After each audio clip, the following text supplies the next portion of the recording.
And welcome back, ladies and gentlemen, to the ACL Pro 2K series brought to you by MLG, or in partner, as you like to say. I'm Dr. Curry, joined by Myksta 94. We're not going to joke around here. We're just going to get straight into the action. We have Trident Rebellion up against the guys of Team Not For Eternal. Mike, these guys have advanced into winners round 3, or round 3 as you like to call it. They've proved that they can hang with the best, and we're not going to kid around. We're just going to get straight into this. Domination on Octane. It's going to be a good match, good series coming up. It definitely is. I mean, you're going to be seeing the Trident side, of course, Trident Rebellion. They're definitely a top team in their own regards. They're going to wanting to prove something in this match, and you got 4 Not Eternal. They're going to be wanting to just show, you know, that they have, of course, a sister team, I guess you'd call it, of Category 5 as well. So they have something to live up to in that one. They want to show that to their org, that they can hang as well. And I mean, you're going to be seeing, of course, the Domination Octane. Both teams going to be going for their spawn flags. That B flag is going to be the cluster, and you're going to be seeing players just rushing straight already towards it and try and get these crosses straight off the bat.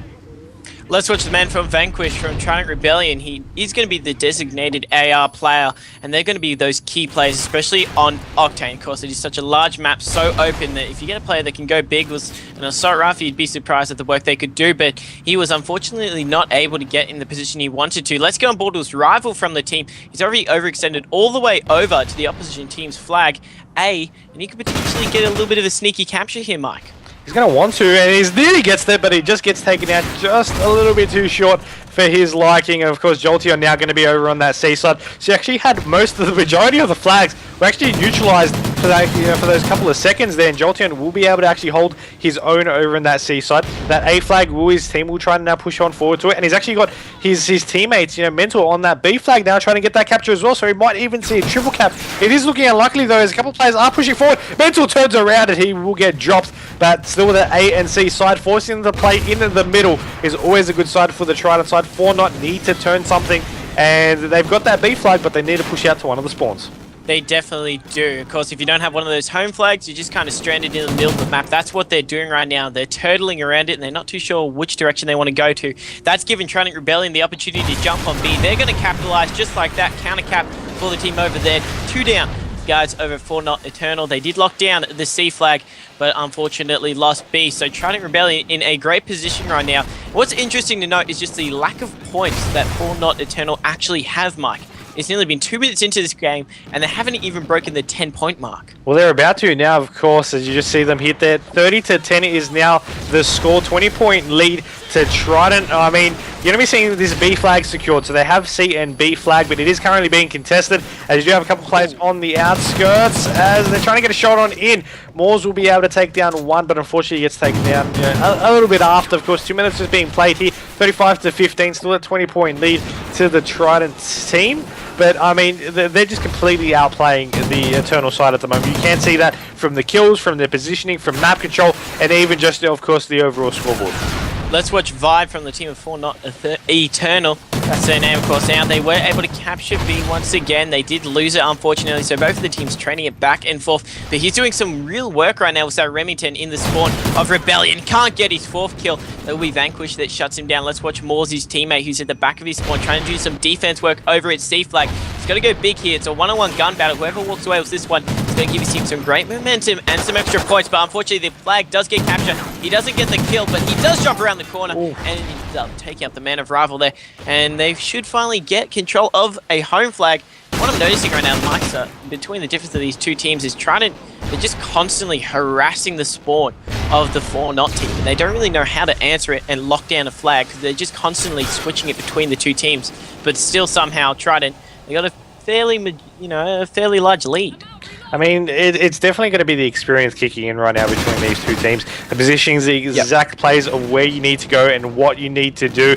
You're still going to be seeing 4-0 still try, of course, pushing on forward, doing what they need to do, trying to make something happen, but they're just always getting the upper hand. Of course, B flag is neutralized once again, but they're already making those plays. They're already pushing forward. They're already just circling the surrounding buildings. Okay, one's watching Mech now. The other one's capping B flag. He's got his teammate right behind the container, trying to make something happen now as well. As you're going to be seeing them now rotate over to C flag because they're going to be like, okay, we're losing A. If anything, a player will try to rotate over because he's going to spawn over there now. And now we can just try and work our way on all 3 flags once again. And you see it is working, 67-31. Shots going out though. 4-0 get a nice play, but Vanish takes out his teammate. Not too sure if that was the best move, but still, kill's a kill. Kill's a kill. We don't judge. If you get a kill, we'll make it count for you guys as Trident Rebellion nearly a 30-point advantage as we come into the final home stretch of this first half. Mental, let's watch him. We watched him off the break and he hasn't done too much for his team. Got a few captures, but was an MTAR on this map. He's not doing as much work as you would have expected. Did just find the man of Myksta out in the middle of the open near the gas station. Now 2 down for the team over at 4-0. As Trident Rebellion once again jumping on that B flag. Just look at the amount of captures that every single player on both of the teams have. That just shows how much momentum that they're both carrying and how much rotation. Very important to note that both of the teams are constantly moving around the map and capturing those flags, but Trident Rebellion just seem to be doing a better job. Oh, the knife there, nearly from Jolteon. He just missed it and he didn't get taken down, but Mental will be able to take down Storm. Vanish takes down Chook, and final 3 seconds ticking on down for the half. Of course, we still have the second half to come, but that's going to be 84-42. That's going to be basically a 42 point difference. They've doubled their score. Damn, that is a big scoreline. It's a great cushioning coming into the second half, but yeah, we can't just avoid it.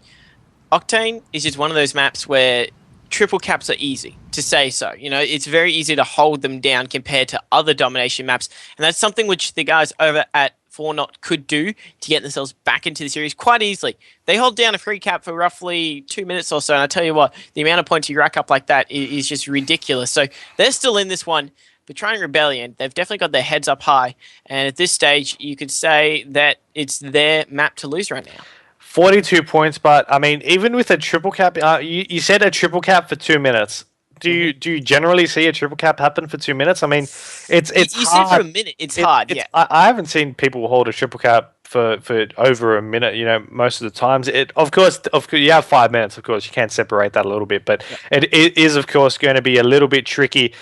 42 points. The way Trident are playing, as I've said this in the last 2 series, I'll say it again. They need to make a play if they want to stay in this game. It's all going to be decided from the opening push, their opening break. If they can't make anything happen and they let Rebellion just walk all over them once again, then we could possibly see a similar scoreline in this second half that could total up and just fall against the 4-0 side. But that, I think 4-0 can make a little bit of an impact in this half to maybe close up the gap, but I think Trident will walk away with the actual victory. Okay, well, I like your prediction there. It definitely seems like it's leaning towards the side of Trident Rebellion, but we'll watch the guys from 4-0 off the spawn. You did say they have to start off strong. How about the man of Storm? He does have the MTAR in his hand, so it'll be interesting to see what he goes for. Normally when you do see people break out with the MTAR, they like to go for that aggressive push straight down the heart of the map.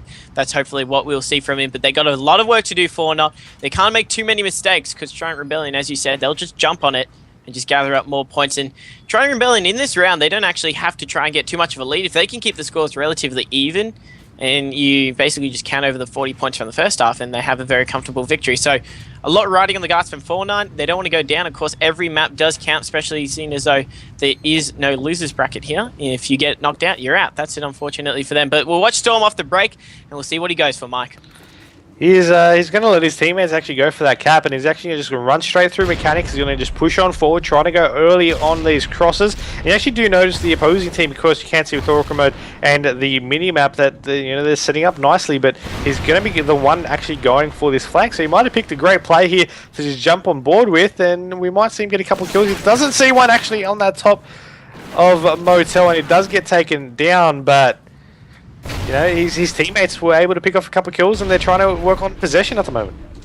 I like the play Storm went for there. He tried to overextend straight to the base of the Trident Rebellion team, but to his prevail, nobody was there. Unfortunately, 3 down for Trident right there, as Vine's got a big little 2-piece there, jumping straight onto B. Trophy system's down. This could be an early capture for the market. This is exactly what they needed. But here comes the big moment. How long can they hold on to that B flag?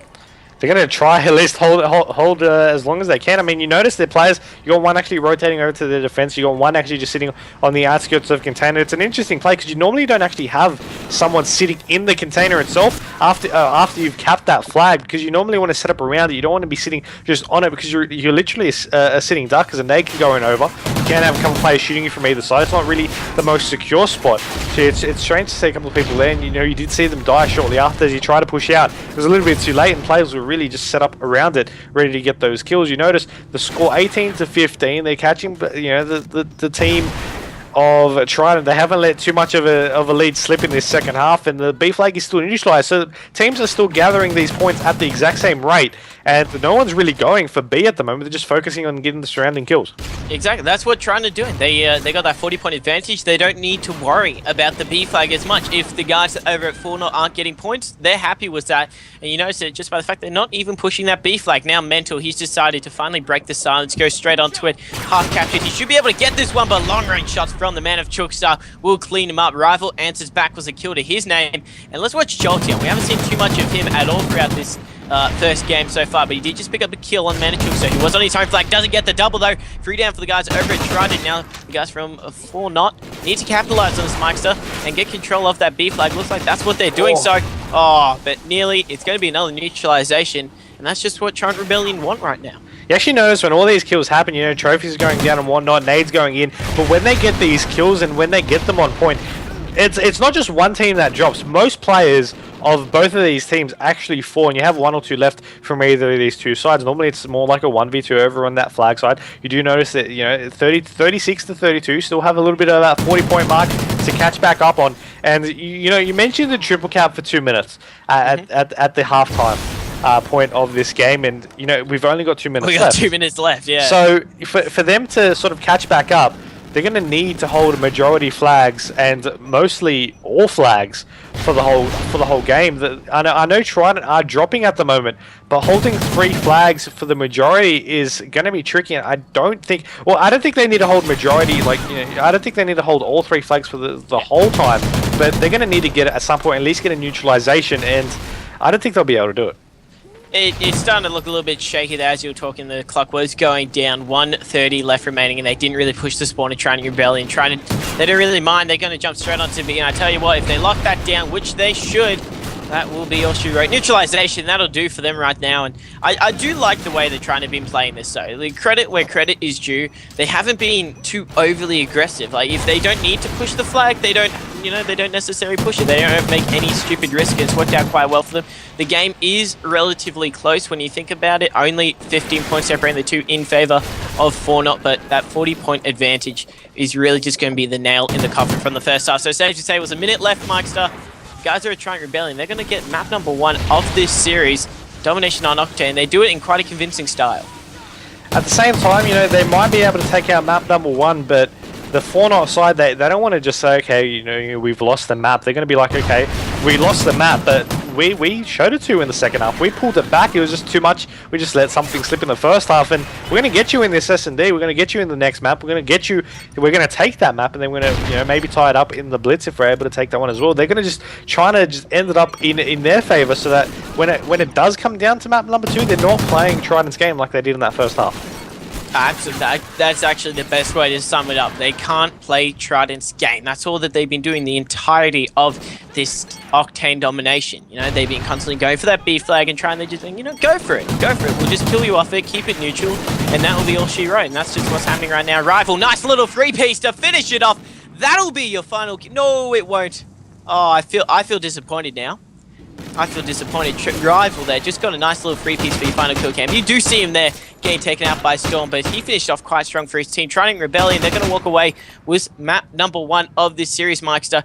Guys, make sure you use the hashtag ACL2K. We want to see your predictions. Who's taking out this one? Tweet it at Myksta. It's at Myksta94 or at myself at Dr_Curry. We'd like to see what you guys are going for, but stay tuned. We'll be coming back with map number 2 of this series, 4-0